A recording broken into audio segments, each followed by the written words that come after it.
you. Mr. Schatz, in all your years at your organization, can you give some of the most egregious examples of government spending you've seen? And I know that's hard to come up with a few because there's a lot. I talked earlier about broadband programs. It's not necessarily a wasteful expenditure, meaning something isn't trying to be. There were 133 broadband programs in 15 agencies. There are people that are still not connected, I am sure, also in Iowa. $42 billion for the B program. Not a penny has been spent. We want people to be connected to the internet. It's critical for our future. But unless those programs are consolidated and someone figures out which ones are working best, we're not going to achieve that objective. It seems simple, but again, the problem here has been, as it usually is, something isn't working, spend more money, create another program, don't take the time to look at how it's working, and that's what DOGE and your subcommittee is going to do. We're happy to help any way we can, by the way. Thank you, Mr. Schatz, and you're right. Under the Biden administration, they actually canceled contracts with Starlink, which are far less expensive, and then never built out the infrastructure for broadband. True failure for the American people, giant waste of money. Thank you, Mr. Chairman. I yield back. Gentlelady yields back. Chair recognizes Ms. Lee from Pennsylvania. Thank you, Mr. Chair. I am afraid that we are witnessing the biggest con in real time. Our federal government is being fleeced by a handful of billionaires at the expense of everyday people. They're what we call unelected billionaire oligarchs, and they are not trying to right-size the government. They're not trying to make things more efficient or improve services. They want to eliminate their competition and grow their private coffers. The collective net worth of the president's cabinet is over $460 billion. That is unprecedented in our country's history, even counting the days of the robber barons, or when the only folks who could serve in government were landowning wealthy white men. This isn't just government by the top 1%. It is government by the top 0.0001%. And these aren't just disinterested outsiders who are benevolent volunteers coming in to help us situate our government, right? These are people who have conflict of interests. They have financial stakes. They are even tied to litigation against the very agencies that they have been tasked to lead. Musk alone has nearly 100 government contracts across 17 federal agencies that total $3 billion. By all accounts, Musk is now running rampant through our federal agencies, accountable to no one, and doing what he pleases with federal systems and data with no transparency and no oversight.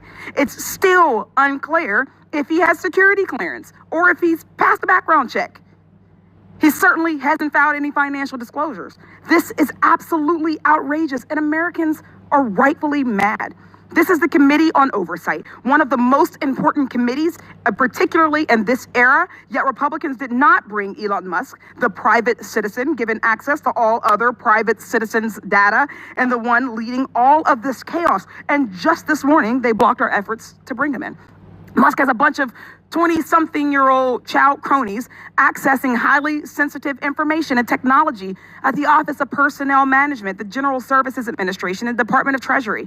They also have not been invited to testify before us today. So I think we need to ask ourselves, why does an unelected billionaire need access to Americans' Social Security numbers and the $6 trillion payment system? And if this operation is so legit, why is there no transparency? Why are we pretending this is about right-sizing? The only logical answer is greed and corruption. Dr. Resch, do you agree that there is a corruption risk with this level of unaccountable access, and that Musk could use this data to gain an advantage over his competitors? Whenever there is no security clearance, there is a corruption risk. Whenever there is entanglements in terms of being a contractor or a contracted entity and a regulated entity, but with access to data or unfettered access to protected government data, there is a risk of corruption. Thank you so much. Beyond Musk and the rest of the cabinet appointees, just look at the powerful tech CEOs who had front row seats to Trump's inauguration and also have financial stakes with the very agencies that Trump is now looking to fundamentally overhaul. Nearly every executive action taken so far has been designed to make corruption easier. In the first week alone, Trump fired 17 inspectors general across 18 agencies. These are nonpartisan watchdogs, and this includes the one from the Treasury Department, who could have served as a guardrail against Musk's efforts. The hiring freeze, stopping federal spending, and trying to strong-arm federal workers to leave their jobs are all actions designed to make our government fail and move things over to the private sector, further fattening the bank accounts of these billionaires, these unelected billionaires. They'll consistently tell you that private is better, but meanwhile, the poverty gap keeps growing and they keep laying off people. While Americans' wages remain low, their multi-million-dollar bonuses keep getting bigger. Republicans are pushing these cost cuts so they can pay for their tax cuts. Working class Americans will not be benefiting from those tax cuts. But Musk, these tech billionaires, and Trump's wealthy cabinet officials, they certainly will. Meanwhile, working class Americans will be paying the price in jobs, in lack of regulations, and in the loss of government services like Medicare and Social Security. Instead of a federal government designed to serve all the people, Trump is doing everything he can to turn the government into a tool to serve just one group, the rich oligarchs he calls his friends. Thank you for your time. I thank you. Thanks to the panel, and I yield back. Gentlelady yields back. Chair recognizes Mr. Timmons from South Carolina. Thank you, Mr. Chairman. And I want to thank the witnesses for being here today. I do my best to work across the aisle whenever possible. And I think that that is how this place is supposed to work. I try to earn the respect and the trust of all of my colleagues. Nobody's me. I am sickened by the way that the left is categorizing and lying about what Elon Musk is doing in the federal government. I'm going to say what's true, and then I'm going to debunk their ridiculous lies. Number one, President Trump hired Elon Musk. He's a federal employee. He does not make enough to trigger financial disclosures. Those are the rules. If you don't like them, file a bill to change them. He has hired people to seek out waste, fraud, and abuse throughout all government agencies. He leads a team within the administration that has smaller teams across all of government. Their job is to bring sanity to this process. They don't have to be Senate confirmed because they don't make enough money and they're not in positions of control. They are in advisory positions. Their objective is to give a menu of options to the president, to the Secretary of Treasury, to the Secretary of Defense, to all the different agency heads who are Senate confirmed, of ways to conserve taxpayer dollars. That's what this election was about. We got $36 trillion in debt. We run a $2 trillion annual deficit. This is unsustainable, and the American people have, all right, Congress appropriated, authorized it, and what are you going to use it for, and then track all that. So what are they doing? They're creating systems to make sure that the money is going where it's supposed to go. And guess what? The Democrats are losing their mind.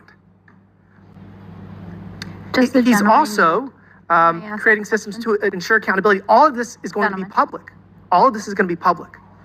And he's proven that he can turn around businesses that are failing, and he has offered his time to try to save this country. So I guess first, just ridiculous lies that are being told. Elon Musk does not have access to Americans' personally identifiable information at Treasury. He just doesn't.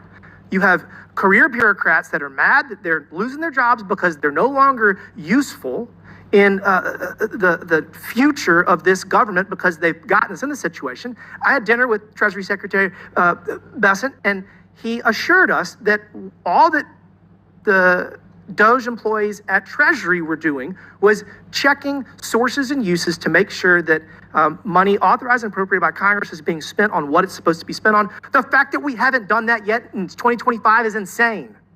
So while people call my office and say, oh, Elon Musk has my records, that's a lie.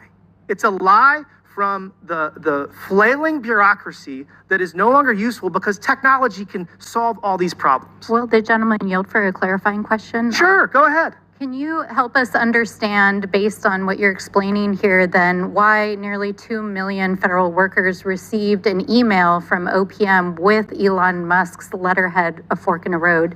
You know. Okay, so I'm sorry. I'm debunking the fact that people are calling my office saying that he has access to. Hold on, that he has access to their tax records, which he does not. The Treasury Secretary said that you do not know better than the Treasury Secretary, and angry bureaucrats don't know better than the Treasury Secretary. That's our system of government. But We do won you the deny election. that Elon Musk is The sending politically appointed letters and Senate confirmed directly Treasury to Secretary federal- says you're wrong. So until you get actual data. Elon Musk is bragging about it on his Twitter, y'all. Go on All right, his so Twitter. I have an article here in Literally go Politico. on Elon Musk's Twitter, you guys. I'm reclaiming my time. Thank you. This is an article in Politico that was written after the dinner that we had Monday night with the Treasury Secretary, where he confirmed to the House Financial Services Committee that Elon Musk does not have access to American taxpayers' personal data. So I'm going to say it one more time. Everybody that's calling my office, everybody's flipping out, the media that's lying about this. The DOGE employees do not have access to American citizens' personally identifiable information. Their only goal is to track sources and uses and make sure that the money that we're spending is going where it says it's supposed to go. This is shocking. It hasn't been done yet, but they're doing it now, and this is just the beginning. Again, I'd say buckle up, because this is going to keep going, and we're going to save this country, and we're going to get out of this ridiculous financial situation we're in. With that, Mr. Chairman, I yield back. Gentleman yields back. Chair recognizes Ms. Crockett. Thank you so much, Mr. Chair. It's the faux outrage for me. It's as faux news that I'm hearing, because somehow you guys, and when I say you guys, I am referring to my Republican colleagues, pretend as if you are the heroes of the story. But let me remind you who set the House on fire. It was y'all. So let me go ahead and handle these receipts, because I know that I always have to have proof, even though I guess our education system is failing us, because it seems like facts don't seem to faze people that vote for y'all. But I'm going to do it anyway. So when we talk about debt, I'd ask for unanimous consent to enter into a record this article that says Donald Trump built a national debt so big, even before the pandemic, that it'll weigh down the economy for years. Without objection, so ordered. Thank you so much. In fact, it talked about the fact that he ran up our debt almost $8 trillion. It was estimated to be $7.8 trillion at that time. And this is it's actually the third biggest increase ever under any presidential administration. So I don't understand how y'all gonna play the heroes. I also want to just kind of be clear about some basic level setting of civics, because it seems like civics is evading us. And listen, Governor, I actually appreciate you. I know that in today's times, for whatever reason, if you got a D or an R in front of your name, it has to be all hostile.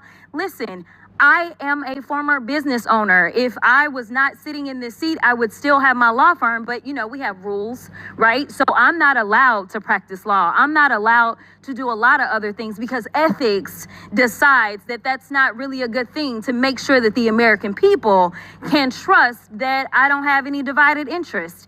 In fact, we do that for people that run our treasury typically. So I'm curious to know if you have an elected treasurer in your state.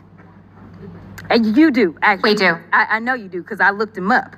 And I'm curious to know. So it's my guess that he's the one that actually controls all of the treasury systems that you have, correct? Some of the investments. He controls some of the investments, but also monies that need to be disseminated by the state, that's done by him, correct? Department of Management in the Treasurer's Office. Okay. In the Treasurer's Office. Two separate agencies. Okay. But you have an agency that does that, correct? Yes. Okay. And as you are having this agency do that, these are people that have some sort of ethics that they have to follow, I'm sure. I'm going out on a limb, because I don't know how anything works in Iowa. I'm just being honest with you. Yes. Okay. Here is the deal. I want the American people to understand that Democrats are not against efficiency. In fact, the last time that this country actually ran to the extent that there was a balanced budget and actually there was a surplus, it was a Democrat in the White House. His name was President Clinton. So we are not against this. What we are against is this idea that we will evade the Constitution, or we will evade our own constitutional.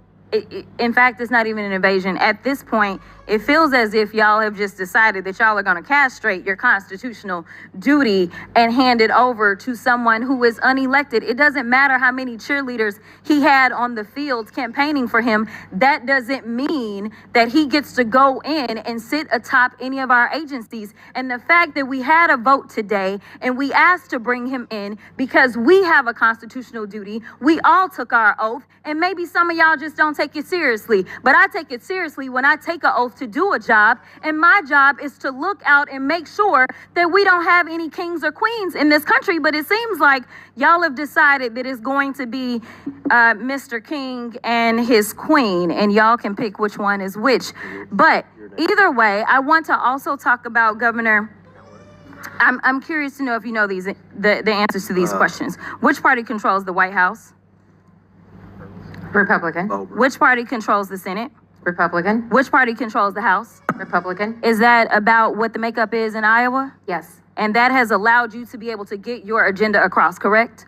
Yes. And you haven't had to bring in somebody to basically usurp any types of norms because you worked through the process, correct? Well, I did executive orders, Yes or no? 2080 Yes or agreements, no? and then Yes- went yes to the or no? Because legislature we've as only well. got It wasn't all of the I'm above. gonna reclaim my time because I All of only the got above. so much time left. All of the I above. also want to point out that you specifically talked about that you recently had 3 national declarations for disasters, and I want to enter into the record a unanimous consent. Trump moves to abolish FEMA, shift disaster response to states. Without objection. And my final unanimous consent I'd ask says that Mike Johnson's budget plan is at risk of collapse, even though we know that y'all control all 3 levers of government. So if this is what y'all want to do, then go ahead and clean it up and fix it and just go through the process. And honestly, there's nothing that we will be able to say about it. And with that, I will yield. Okay. Without, all right.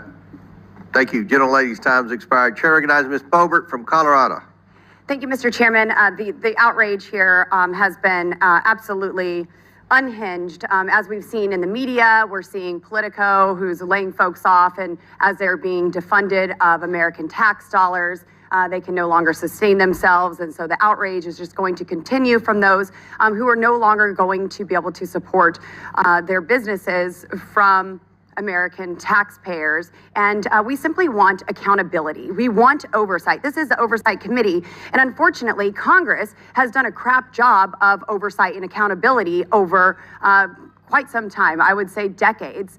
And that is why we have this new commission that is created. And Americans are grateful for it. President Trump campaigned on having this DOGE commission to have oversight and accountability. And it is our responsibility to codify what happens. I am pleased with the expedited efforts that have taken place to really get this out in the open and expose to the American people what their money is actually being sent to. And let's just be honest with the American people. Unelected bureaucrats have been funneling their hard-earned taxpayer dollars to ridiculous and even malicious causes.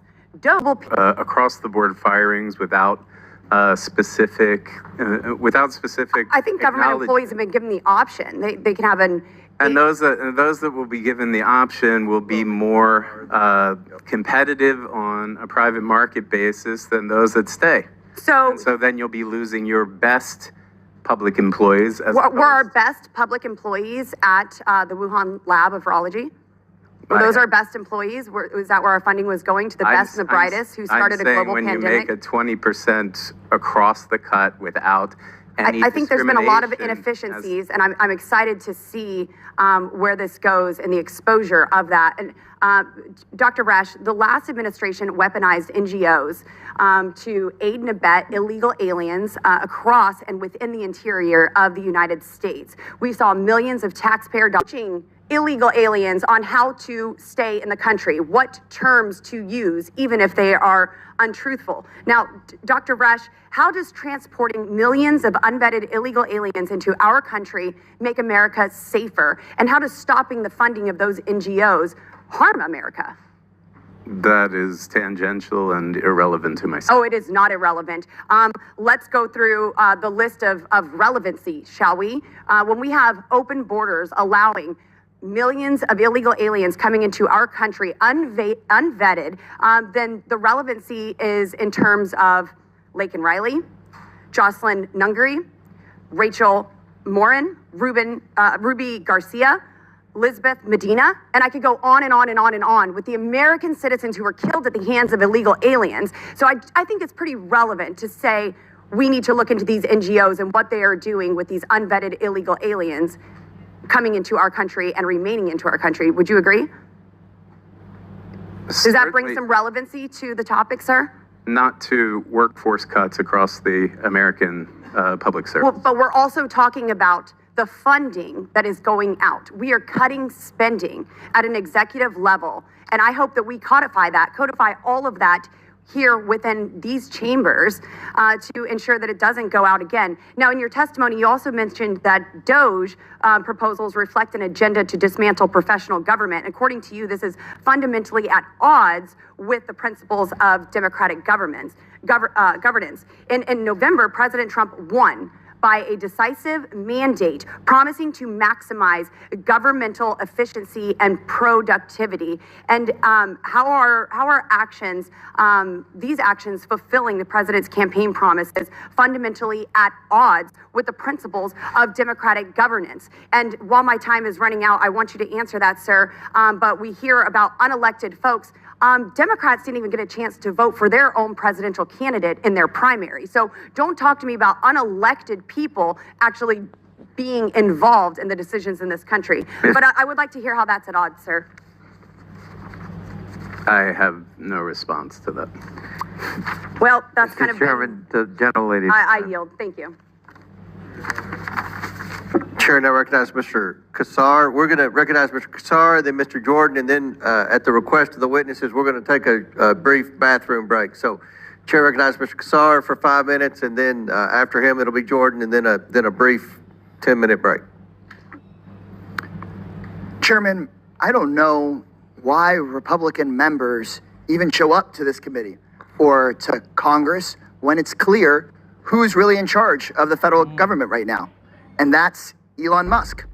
And at the beginning of this hearing, when we asked our Republican colleagues if we could bring Mr. Musk to this committee, Republicans ran cover for him. They want him hiding in the White House tweeting, and they voted unanimously that they didn't want to hear from Elon Musk.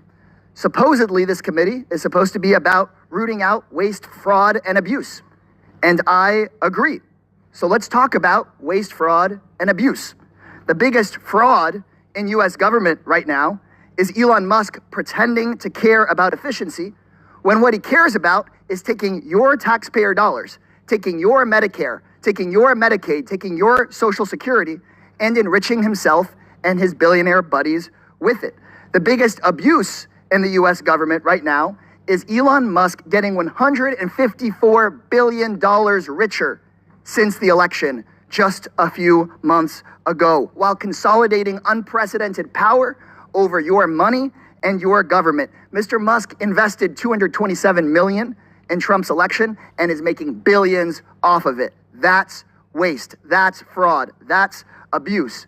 And speaking of waste, another waste is my House Republican colleagues showing up because they waste their time. They won't speak out about any of these abuses against working people and taxpayers. This is the Oversight Committee, and there are 17 independent inspectors general. They are watchdogs. They are the oversight arm of the federal government. And Trump and Musk illegally fired 17 of them, including a watchdog that was investigating one of Musk's companies. And what I've heard from House Republicans is either silence or defending that kind of behavior. You guys know that it's embarrassing and it's wrong, and that's why you voted to not have Musk here before us. Elon Musk is not doing anything to make government more efficient for working people. He's using his position to more efficiently raid your taxpayer dollars to enrich himself and his friends. I'm told that this hearing is about right-sizing government. So I propose that we start right-sizing our federal government by firing the most dangerous man in it, and that's Elon Musk. To protect our taxpayers, we should fire Elon Musk. To keep American Social Security numbers private, fire Elon Musk. To protect Medicare and Medicaid, fire Elon Musk. to save schools and our jobs, fire Elon Musk. And to protect the idea that American people have a government for the people and by the people, and not for the ultra-rich and by the ultra-rich, we must fire Elon Musk. Attacking working families is nothing new for him. Mr. Musk's biggest factory sits in my district. And the first thing I did after I was elected to Congress was to call for an OSHA investigation into the injuries and deaths of workers building that very factory. Those were investigations to be launched by the Department of Labor, where later today, we're hearing that Musk's minions are going to go and maybe start shutting down parts of that key agency that is built to oversee big corporations and defend the interests of workers. Musk's companies like Tesla have been sued and found liable for many labor violations. Screwing over working people is just part of the game for him. He has been found liable for improperly giving not safety training to construction workers and withholding wages. OSHA fined Tesla for exposing workers to hazardous chemicals without proper training and monitoring. OSHA opened up investigation into deaths of workers at the Tesla Gigafactory in 2024. SpaceX, another one of Musk's companies, was found responsible for the deaths of one of their workers, Lonnie LeBlanc, due to head trauma that he got on the job. So now Musk has seemingly unlimited power to take advantage not just of his own employees, not just of American consumers, but of all Americans. Unlimited power to Americans' data. Unlimited power to choke off funding meant for Americans and the programs that people count on. Enough is enough. But thankfully, our country isn't one of Musk's companies. Our country is ours. A billionaire whose career is built on the abuse and exploitation of workers should not have unlimited power in this country. He should be before this committee. And when he comes before this committee, if somebody wants to do the right thing, all you got to do is turn on your mic and say, fire Elon Musk. Thank you, Mr. Chairman. Now yield back. Gentleman yields back. Before I recognize Mr. Jordan, Ms. Boebert, did you have a... Yes, Mr. Chairman, I have a document I'd like to submit for the record. Proceed. So this is a press release from the White House at USAID. Waste and abuse runs deep, and just some examples: $2.5 million for electric vehicles in Vietnam, $47,000 for a transgender opera in Colombia, $32,000 for transgender comic books in Peru, $2 million for sex changes and LGBT activism in Guatemala, $6 million to fund tourism in Egypt. And these are just some of the many, many examples, and I would like to submit that to the record. Without objection. Thank you. So ordered. Chair now recognizes the chairman of the House Judiciary Committee for 5 minutes. Thank you, Chairman. Mr. Schatz, is the federal government too big?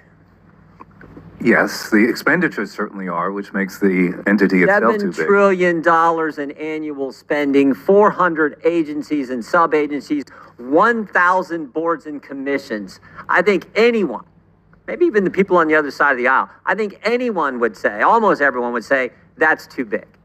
And when you have big government, does big government have a tendency to spend taxpayer money on stupid things?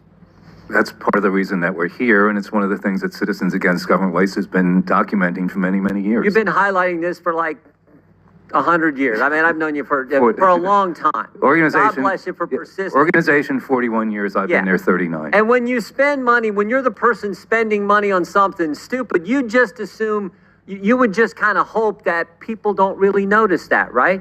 If you're in the government and you're spending, what did Ms. Boebert just say, $32,000 for a transgender comic in Peru, $16 million in gender development offices. You're spending money on stuff like that. You just kind of hope that people probably don't notice that. Is that probably fair to say? That's kind of human nature, I would think. Well, that's part of the problem, is that the taxpayers don't know exactly how the money is being spent because there is not the transparency that, for example, Iowa, Ohio, Arizona, and other states have. And we should be able to push a button and find out how your tax dollars are being. And so it's understandable why everyone on the left, all the proponents of big government, all the supporters of big government, all the people getting the taxpayer money from big government, it's understandable why they are attacking Elon Musk, because he's pointing out the stupid things that government spends money on. Is that fair to say? Well, he's not making it up, and in fact, many of the recommendations he's making. Great point. He's not making it up. He's citing every single thing. Right. Go on. I'm sorry. Yeah, no, it's there. I mean, look, the Department of Education has been something that was recommended by President Reagan to be eliminated, and many others since then. U.S. Digital Service, U.S. DOGE Service. Digital Service was duplicating the private sector. Same with 18F at GSA. So he's already helped save money by doing that. So Democrats, instead of saying, yeah, we should probably not spend $32,000 for a transgender comic in Peru. Yeah, it's probably not a wise expenditure of taxpayer money to have Sesame Street played in Baghdad, Iraq. It's on all that list. Instead of saying we should figure out how we stop that, they're saying no. We got to stop the guy who's pointing out the stupid things that government's spending money, taxpayer money, the money that people in the 4th district that I represent, their money on these kind of stupid things. Now it's being reported that there's something even maybe worse going on. It's been reported today that media outlets were paid millions of dollars by USAID. Now, the media outlets are saying this is for subscriptions to their publication, but I find that interesting. And one of the particulars that was pointed out, the FDA paid Politico $517,000 for 37 subscriptions. That seems kind of high to me. Does that seem that way to you, Mr. Schatz? Doing the math quickly, that seems excessive, yes. Yeah, it's a